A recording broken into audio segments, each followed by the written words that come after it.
Hello students, तो आज हम चैप्टर देख रहे हैं क्लास 11th केमिस्ट्री का some basic concept of chemistry. इस चैप्टर का फर्स्ट पार्ट मैंने कर दिया है। आज हम सेकंड पार्ट का वीडियो देखेंगे, यानी सेकंड पार्ट का लेक्चर देखेंगे। तो क्या है, आज हमारा टॉपिक स्टार्ट हो रहा है law of conservation of mass. यानी इस लॉ के अकॉर्डिंग क्या है, जो भी हम रिएक्शंस देखते हैं, कोई भी रिएक्शन में matter can neither be created और न डिस्ट्रॉय, यानी कोई भी मैटर जो हम रिएक्शंस में देखते हैं ना तो वो क्रिएट किया जा सकता है और ना ही वो क्या होता है, डिस्ट्रॉय होता है। ना तो क्रिएट किया जा सकता है ना ही डिस्ट्रॉय हो सकता है। तो इसको हम समझेंगे कैसे, तो आप यहाँ पर एक रिएक्शन के हेल्प से समझ सकते हैं। जैसे अगर हम देखें कि हम कार्बन और ऑक्सीजन की रिएक्शन अगर यहाँ पर देख रहे हैं, कार्बन और ऑक्सीजन की रिएक्शन देखेंगे हम, तो यहाँ पर हमारा CO2 फॉर्म होता है। तो यहाँ पर कार्बन और ऑक्सीजन का जितना टोटल मास होगा, दोनों का मिलाकर जो टोटल मास होगा कार्बन का और ऑक्सीजन का, वो ही हमारा इस CO2 का टोटल मास होगा। तो यही हमें क्या बताता है, कंजर्वेशन ऑफ मास को यहाँ पर बताता है। तो यही हमारा यहाँ पर गिवन है इस लॉ के अंदर। मास में क्या दिया है, the matter can neither be created nor destroy. ठीक है, इस पॉइंट को आप देख ही चुके हैं। सेकंड, इसके बाद जो नेक्स्ट पॉइंट है, यानी कि 26 नंबर वाला पॉइंट है हमारा, अगर ऑल ओवर देखा जाए हमारा पिछला वीडियो को मिलाकर, तो हम क्या देखेंगे, लॉ ऑफ डेफिनाइट प्रोपोर्शन।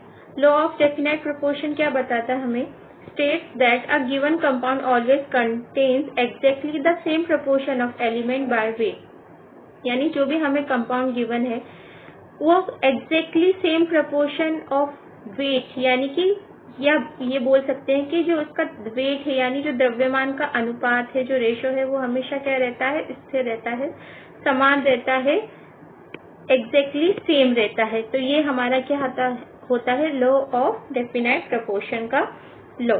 ठीक है, और ये जो लॉ है वो हमें दिया था जोसेफ प्राउस ने दिया था। ठीक है, इसके बाद हम देखेंगे थर्ड लॉ, जो कि है law of multiple proportion. Law of multiple proportion हमें क्या बताता है, states that if two elements can combine to form more than one compound, the masses of one element that combine with a fixed mass of other element are in the ratio of small whole number।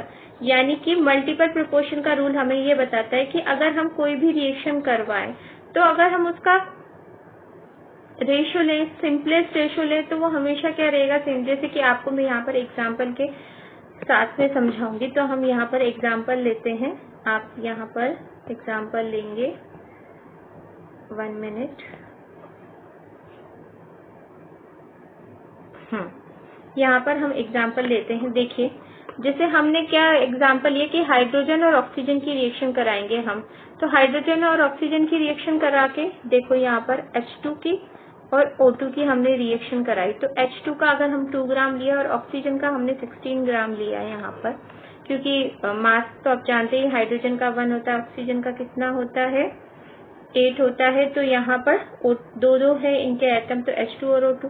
तो reaction कराने पे जो water बनेगा, H2O बनेगा, वो 18 ग्राम बनेगा। ठीक है, ये बात आपको समझ में आई।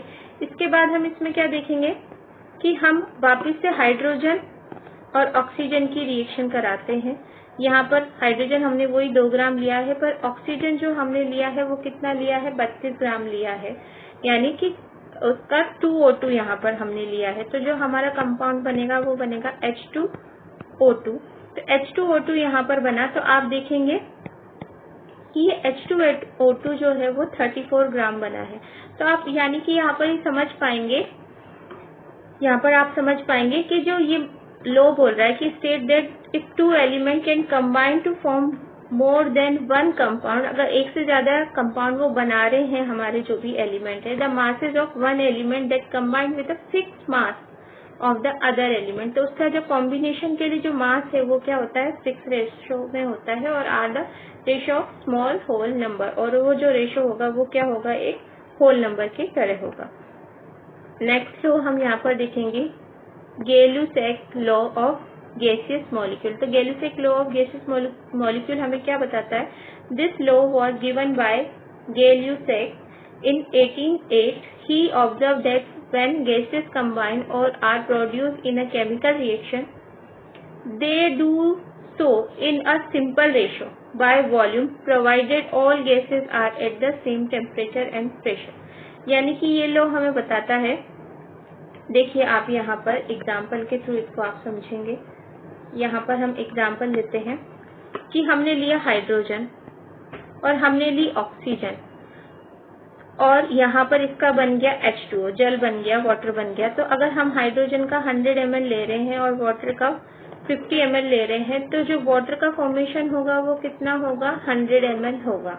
यानी कि ये क्या बता रहा है कि जो हाइड्रोजन और ऑक्सीजन का जो वॉल्यूम है उसको जब हमने कंबाइन किया, यानी 100 ml और 50 ml को, तो आपस में जो वो मिल रहे हैं तो वो 2:1 के रेशियो में आपस में क्या कर रहे हैं, मिल रहे हैं।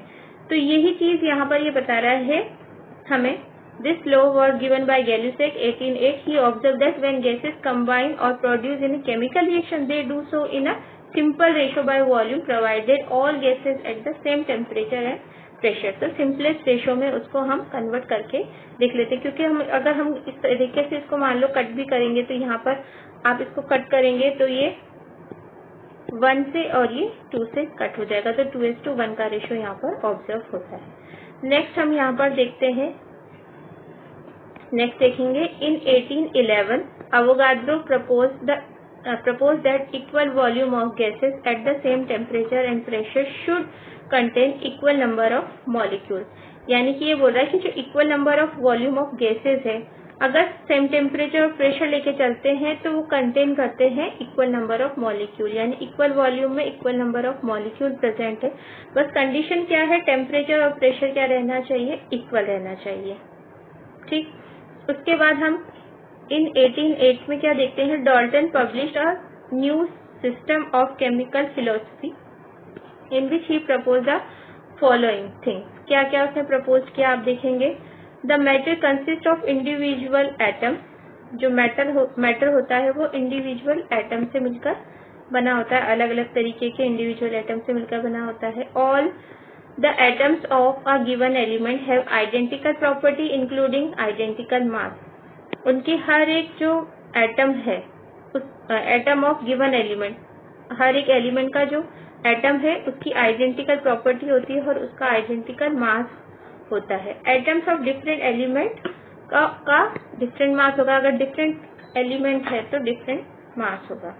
ठीक है, अब हम क्या देखेंगे नेक्स्ट, यहाँ पर see compounds are formed when atoms of different elements combine in a fix ratio.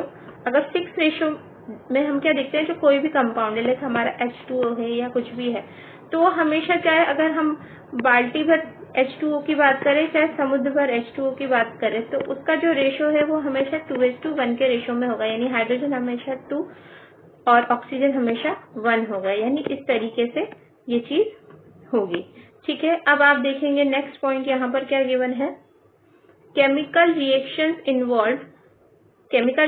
Involve reorganization of atoms. जब केमिकल रिएक्शंस हम देखते हैं उसमें क्या होता है, एटम्स का रीऑर्गेनाइजेशन ही तो होता है। जैसा कि अभी हमने ये रिएक्शन देखी, H2 और O2 की रिएक्शन देखी, तो आप यहाँ पर देख रहे हैं ना, H2 और O2 का क्या हुआ, एक तरीके से कॉम्बिनेशन हुआ और ये दूसरे से जुड़कर यहाँ पर बन गए हैं। तो ये एक तरीके से, ये तो खैर कंपोजिशन हो गया, पर जो जनरली क्या होता है केमिकल रिएक्शंस में क्या होता है, रीऑर्गेनाइजेशन ही हो जाता है एटम्स का। These are neither created nor destroyed in a chemical reaction। जैसे कि हमने कंजर्वेशन ऑफ मास जो देखा, उसमें यही चीज तो दी थी कि neither be created nor destroyed in chemical reaction। फिर उसके बाद हम नेक्स्ट वाला यहाँ पर गिवन है point, Dalton theory could explain the laws of chemical combination। जो डाल्टन थ्योरी थी ना, उसने केमिकल कॉम्बिनेशन के लॉज को एक्सप्लेन किया था। अब यहाँ पर हम देखेंगे 1 एटॉमिक मास यूनिट क्या होता है। 1 atomic mass unit is defined as mass exactly equal to 1/12 the mass of 1 carbon 12 atom. यानी कि जो कार्बन है ना हमारा, कार्बन का 1/12 पार्ट, आपको यहाँ पर समझाने के लिए मैं यहाँ पर ले सकती हूँ। देखो क्या गिवन है कि हमारा, एक सेकेंड, ये दिया है 1 एटॉमिक मास, 1 एटम का जो मास है unit is defined as mass exactly, atom का जो मास है 1 एटॉमिक मास किसके इक्वल है? Equal to 1/12 mass of 1 carbon atom. 1/12 mass of 1 carbon atom से अपन इसको समझ सकते हैं, इस तरीके से समझेंगे इसको। और एटॉमिक मास यूनिट को हम शॉर्ट में AMU से रिप्रेजेंट करते हैं। अब हम आगे चले तो मॉलिक्यूलर मास पर अगर हम आएंगे तो आप देखेंगे यहाँ पर मॉलिक्यूलर मास तो सबको ही निकालना आता है, बहुत ही ज्यादा इजी चीज है ये। आप देखेंगे is the sum of atomic masses of element present in a molecule. कोई भी मॉलिक्यूल है तो उसमें जितने भी एटम्स प्रेजेंट है तो उन सबके मास अगर हम सम कर देंगे तो वो हमारा मॉलिक्यूलर मास हो जाएगा। It is obtain by multiplying the atomic mass of each element by numbers of its atoms and adding them together। और अगर एक से ज्यादा एटम है तो उनके जितना भी नंबर है उसको मल्टीप्लाई करेंगे और उसको फिर हम ऐड कर देंगे। तो आप इसको एग्जाम्पल के थ्रू भी समझ सकते हैं। देखिए यहाँ पर हम एक एग्जाम्पल लेकर इसको समझ लेते हैं। जैसे कि यहाँ पर हम ग्लूकोज का एग्जाम्पल लेते हैं C6H12O6। इसका हमें क्या निकालना है? मॉलिक्यूलर मास कैलकुलेट करना है। तो आप लोग जानते हैं ना, कार्बन का नंबर यहाँ पर देखें तो कितना है? 6 है। 6 है और कार्बन का मास हम जानते हैं कितना होता है? 12 होता है। तो 6 × 12 प्लस हम यहाँ पर देखें हाइड्रोजन का नंबर कितना है? 12 और हाइड्रोजन का मास कितना होता है? 1 प्लस यहाँ पर आप देखेंगे ऑक्सीजन का नंबर कितना है? 6 और एक ऑक्सीजन का मास कितना होता है? 16। तो अगर हम टोटल कैलकुलेट करें तो 12 × 6 यानी कि 72 समथिंग आएगा, यहाँ 72 आएगा यहाँ पर। और यहाँ पर 12 × 1 तो 12 हो ही जाएगा और 6 × 16 अगर हम करेंगे तो 96 आएगा। तो टोटल मास अगर हम यहाँ पर कैलकुलेट करें तो टोटल जो मास आया वो हमारा आया 180 U बोल दें या फिर 180 AMU बोल दें, हमारी मर्जी है, हम कैसे भी इसको बोल सकते हैं। तो मास कैसे कैलकुलेट करते हैं वो यहाँ पर हमने देखा। मास कौन सा? मॉलिक्यूलर मास को हमने यहाँ पर देख लिया। अब आप देखेंगे मोल्स के बारे में यहाँ पर हम डिस्कस करेंगे। तो मोल्स क्या चीज है?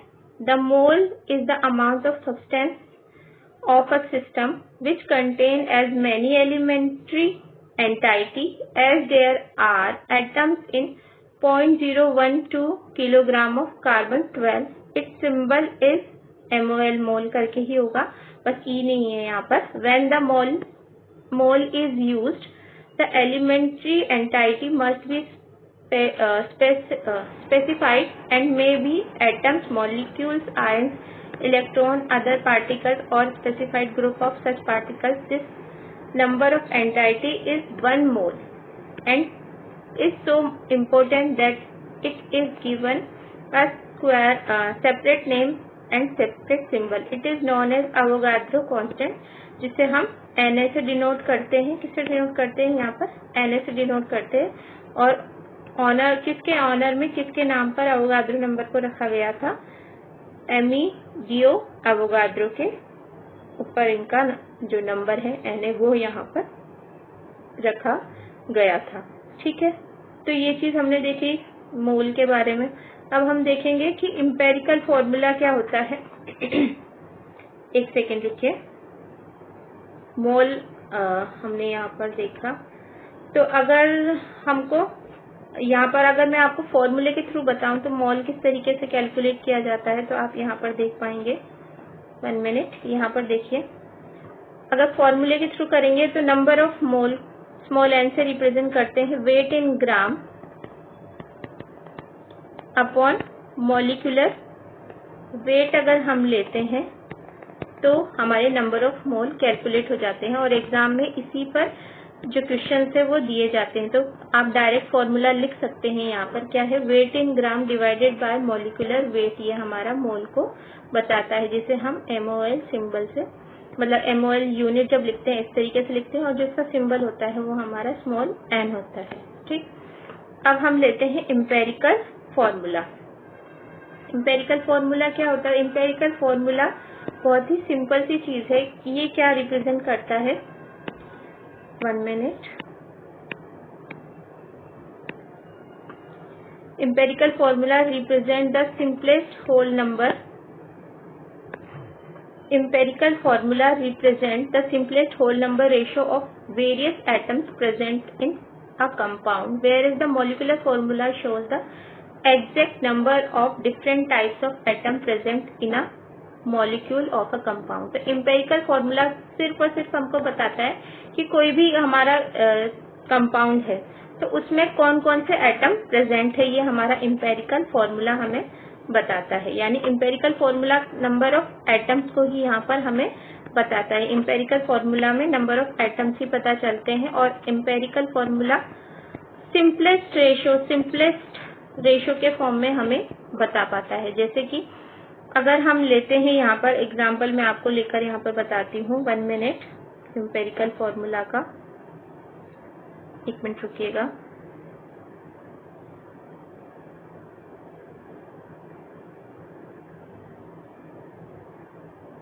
जैसे हमने लिया NaCl को लिया, नमक को लिया है ना, NaCl लिया तो NaCl में NaCl ऐसा तो है नहीं कि एक ही पार्टिकल होता है, एक बड़ा सा इसका एक क्रिस्टल होगा जिसमें बहुत सारे NaCl इस तरीके से क्या होंगे, एक दूसरे से कंबाइंड फॉर्म में होंगे.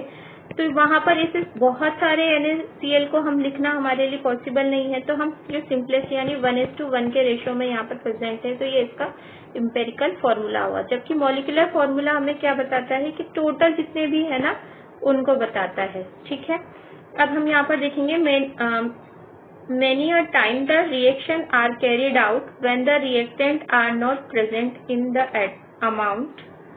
amount as required by a balanced chemical reaction. जो भी हम देखते हैं कि जो भी रिएक्शंस होती है उसमें रिएक्टेंट जो होता है, reactants are not present in the amount as required by balance chemical reaction, और in such situation one reactant is in excess over the other. कई रिएक्शन में हम देखते हैं ना, एक रिएक्टेंट क्या होता है एक्सेस में लिया जाता है तो वो बैलेंस रिएक्शन में नहीं इंक्लूड होता. तो the reactant which is present in the lesser amount, जो भी रिएक्टेंट हम लेसर अमाउंट में कम अमाउंट में लेंगे, get consume after some time, जो भी हम सबसे कम अमाउंट में लेंगे तो वो सबसे पहले कंज्यूम हो जाएगा, और after that no further reaction takes place whatever be the amount of the other reactant. दूसरे रिएक्टेंट का कितना भी ज्यादा अमाउंट हो, पर अगर हमने जो रिएक्टेंट लिया है वो सबसे कम अमाउंट में है तो उसी पर हमारी रिएक्शन क्या करती है, डिपेंड करती है. ठीक है, hence the reactant which get consume limit the amount of product. तो जितना रिएक्टेंट कंज्यूम हुआ है वो हमारे अमाउंट ऑफ प्रोडक्ट को क्या करता है, लिमिट करता है. तो इसीलिए उसको हम क्या बोल देते हैं, लिमिटिंग रिएजेंट बोल देते हैं. क्या बोल देते हैं, लिमिटिंग रिएजेंट. अगर वो कम है तो हमारी जो रिएक्शन है उसमें प्रोडक्ट का अमाउंट भी क्या होगा, कम ही बनेगा. चाहे दूसरा रिएक्टेंट हम कितना भी ज्यादा ले लें, पर एक रिएक्टेंट अगर हमारा जो भी कम लेसर है अगर वो खत्म हो गया तो जो रिएक्शन है उसमें हम देखेंगे कि तो जो बनने वाला प्रोडक्ट है वो कम वाले रिएक्टेंट पर ही डिपेंड करेगा, और वो रिएक्टेंट हमारा क्या कहलाएगा, लिमिटिंग रिएजेंट कहलाएगा. क्या कहलाएगा, लिमिटिंग रिएजेंट कहलाएगा. ठीक है, अब हम देखेंगे मास परसेंटेज को. मास परसेंटेज हम कैसे कैलकुलेट करते हैं वो हम यहाँ पर देख लेते हैं. तो बहुत ही ज्यादा सिंपल है मास परसेंटेज कैलकुलेट करना. जैसे आप आपके परसेंटेज मार्क्स कैलकुलेट करते हैं वैसे ही कैलकुलेट किया जाता है. क्या है, mass of solute per 100 gram of solution. यानी अगर हमने कोई सॉल्यूशन बनाया, कोई भी सॉल्यूशन हमने यहाँ पर बनाया, ठीक है, तो सॉल्यूशन बनाने के लिए आप जानते ही हैं 2 चीजों की जरूरत होती है. एक हमारा होता है सॉल्वेंट, ठीक है, और एक हमारा होता है सॉल्यूट. तो अगर हमको परसेंटेज निकालनी है तो हम कैसे निकालेंगे, मास of solute per 100 gram of solution, यानी पहले जो हमारा है मास ऑफ सॉल्यूट लिखा जाएगा और divided by mass of solution, ना कि मास ऑफ सॉल्वेंट. तो टोटल का लेंगे ना, सॉल्यूशन क्या है, टोटल है सॉल्यूट प्लस सॉल्वेंट का. अगर हमें सॉल्यूट का परसेंटेज कैलकुलेट करना है, मास परसेंटेज ऑफ सॉल्यूट, तो मास of solute divided by mass of solution, ना कि सॉल्वेंट. ये चीज आपको ध्यान रखनी है. इनटू 100% कैलकुलेट करनी है तो it is the amount of solute in gram dissolve पर 100 ग्राम ऑफ सॉल्यूशन. क्योंकि सॉल्यूट जनरली सॉल्यूट क्या होता है, हमारा सॉलिड होता है, इसलिए उसका मास परसेंटेज कैलकुलेट करना इजी होता है. 10% solution of sodium chloride means 10 gram of sodium chloride present in 100 gram of solution. अगर हम 10% सॉल्यूशन बोलते हैं NaCl का, नमक का, तो उसका मतलब क्या है, उसमें 10 ग्राम हमने NaCl लिया है और उसको 100 टोटल जो सॉल्यूशन बन के आया वो क्या है हमारा 100 ग्राम ऑफ सॉल्यूशन। उसके बाद हम देखते हैं यहाँ पर मोल फ्रैक्शन को, यहाँ पर हम देखेंगे तो मोल फ्रैक्शन हमें क्या बता रहा है, it is the ratio, fraction तो रेशियो होता है number of moles of particular compound to the total number of moles of all compound. यानी ये सिंपल सा एक मोल का फ्रैक्शन है सॉल्यूट का। मोल फ्रैक्शन ऑफ सॉल्यूट में हम क्या देखेंगे, number of moles of solute ले लेंगे डिनोमिनेटर में, number of moles of solute, और डिवाइड किससे करेंगे, वही टोटल हम अगर बोलना चाहते तो टोटल नंबर ऑफ जो मोल्स है वो सॉल्यूशन के लेंगे। तो सॉल्यूशन के टोटल मोल्स निकालने के लिए हमें किनको ऐड करना पड़ेगा, number of moles of solute और number of moles of solvent को हमको ऐड करना पड़ेगा, तब हमारा मोल फ्रैक्शन यहाँ पर कैलकुलेट होकर आ जाएगा। तो हम इसको अगर फॉर्मूला के बिहाफ पर समझना चाहे तो आप ऐसे समझ सकते हैं, मोल फ्रैक्शन को हम XB से डिनोट करते हैं जैसा कि यहाँ पर गिवन ही है, number of moles of solute NB हो गया, और टोटल के लिए दोनों सॉल्यूट और सॉल्वेंट के जो मोल्स है उनको क्या कर देंगे, ऐड ऑन कर देंगे। और मोल्स कैलकुलेट करने का मैंने आपको भी बताया ही था formula, weight in gram upon molecular weight divided by, फिर वापस से सॉल्यूट का मोल्स हो गया weight in gram divided by molecular weight, और यहाँ पर सॉल्वेंट के लिए हो गया weight in gram divided by molecular weight. तो ये हम इस तरीके से मोल फ्रैक्शन कैलकुलेट कर लेते हैं, ठीक है। और इसको अगर हम क्या बोलें कि जो सॉल्यूट जो हमने लिया है, सॉल्यूट लिया है, अगर सॉल्यूट का अमाउंट बहुत ज्यादा है, तो अगर सॉल्यूट का अमाउंट बहुत ज्यादा है कंपैरिजन में क्या बोलते हैं XB क्या है यहाँ पर W, अपन ने सॉल्यूट का कैलकुलेट करे ना, देखिए आप यहाँ पर सॉल्यूट का, तो सॉल्वेंट तो सॉल्यूट के कंपैरिजन में बहुत ज्यादा है, एक्सिस में है, तो एक्सिस में है तो उसको फिर हमने क्या करा, छोड़ दिया, तो हम क्या लेंगे, तो सॉल्यूशन के लिए हम क्या लेके चल रहे हैं यहाँ पर XB equal to WB upon MB, यानी कि weight in gram upon molecular weight of solute और डिवाइडेड बाय सॉल्वेंट का, क्योंकि सॉल्वेंट के कंपैरिजन में जो सॉल्यूट का अमाउंट है वो बहुत ही नेग्लिजिबल है, तो नेग्लिजिबल है तो बहुत वेरी वेरी लेस देन हो गया, वेरी वेरी लेस देन हो गया, तो फिर उसको यहाँ पे क्या कर दिया, ऐड करने से कोई मतलब नहीं, उसको यहाँ पर क्या कर दिया है, छोड़ दिया है। तो यहाँ पर ये चीज छोड़ दी तो क्या ही बच गया हमारा फॉर्मूला, केवल इतना सा बच गया, ठीक है, समझ में आ गया। अब इसके ही अगर हमें ये चीज मोल फ्रैक्शन पता लग गई, मोल्स पता लग गए, परसेंटेज, मॉलिक्यूलर मास और ये सब कैलकुलेट करना आ गया, तो अब हम दो चीजें और कैलकुलेट करना सीखेंगे, मोलैरिटी और नॉर्मेलिटी, ठीक है, और हमारा ये जो चैप्टर है फिर फिनिश हो जाएगा जैसा कि आपने अभी देखा।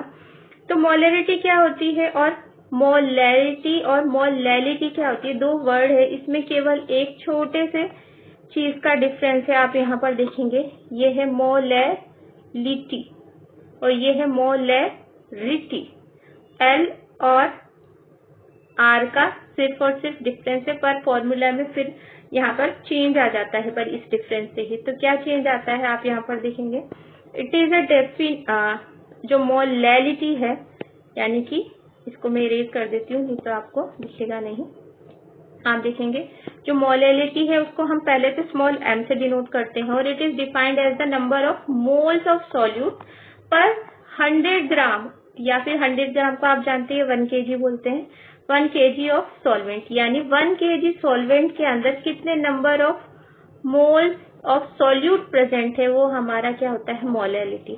जबकि आप मोलैरिटी को देखेंगे तो उसे हम कैपिटल M से डिनोट करते हैं, और कैपिटल M से डिनोट करते हैं, और इसका जो हम देखें क्या चीज है, number of moles of solute पर litre of solution.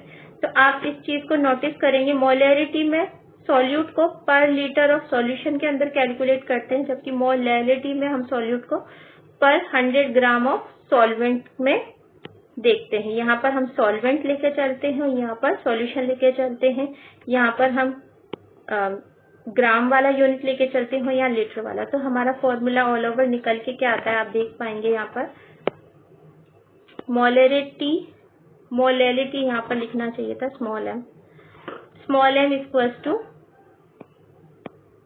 Number of moles of solute divided by kilogram of solvent WB upon MA, ये हमारा किसके मोल हो गए, हमारे उसके सॉल्यूट के, इनटू 1000 से मल्टीप्लाई करेंगे और डिवाइडेड बाय जो हमारे सॉल्वेंट का जो टोटल ग्राम है उससे डिवाइड हो जाएगा। तो ये इसका एग्जैक्ट जो फॉर्मूला है वो निकल कर आया मोलैरिटी का। अब हम मोलैरिटी को देखें तो मोलैरिटी क्या है, number of moles of solute divided bye litres of solution. तो यहाँ सॉल्यूट के मोल्स हो गए इंटू 1000, ये डिवाइडेड हो रहा है volume of solution in ml, 1000 ml हो जाएगा ना टोटल सॉल्यूशन, अगर हम लीटर में लेंगे तो टोटल ऑल ओवर, तो इसलिए 1000 से मल्टीप्लाई हो गया यहाँ पर। ऊपर भी इसीलिए हुआ क्योंकि 1000 ग्राम होता है टोटल। पर यहाँ पर एक चीज नोटिस करने वाली है कि यहाँ पर हमने volume of solution in ml लिया है, जबकि अब ऊपर लिया है हमने जो वेट है किसका, सॉल्वेंट का, उसको ग्राम में लिया है। तो यहाँ पर WB और MB क्या है, WB है मास ऑफ सॉल्यूट और MB है मोलर मास ऑफ सॉल्वेंट।